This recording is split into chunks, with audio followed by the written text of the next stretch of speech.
The pressure surrounding PNM Senator Janelle John Bates is intensifying. CNC3 News has been informed that on Thursday, the Public Administration and Accounts Committee will have an emergency sitting to discuss how it goes forward given what Senator John Bates is being accused of. Here's a refresher on the allegations.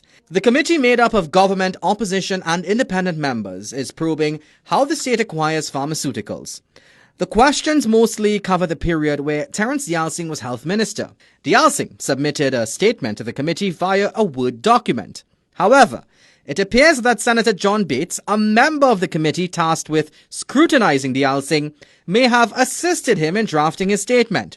It seems as if Yalsing inadvertently let that slip because he submitted the wrong Word document version of his statement, which included track changes.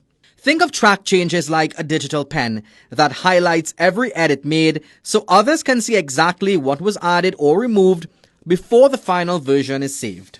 The document shows her name affixed to the changes she allegedly made to Yalsing's statement.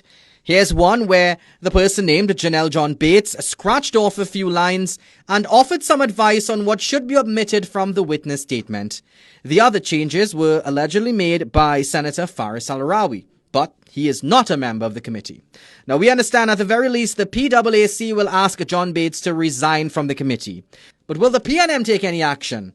The opposition leader has so far been silent, but the question was posed to the party's chairman. Once all of the information comes to hand in the appropriate manner, the PNM will take whatever appropriate action that is necessary in the circumstances.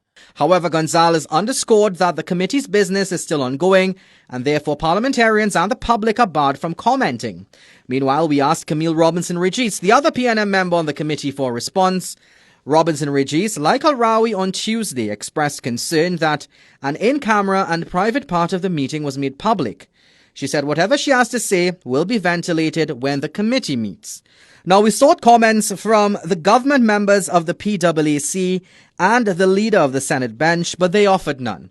Meanwhile, leader of government business in the lower house, Barry Padarat, and government minister Khadija Amin underscored the severity of the situation. CNC3 News was informed that the PNM senator's alleged conduct could amount to a contempt of parliament, misbehavior in public office, and breaches of privileges of parliament. But her future as a senator rests in the hands of her party's leader. Akash Samaru, CNC3 News.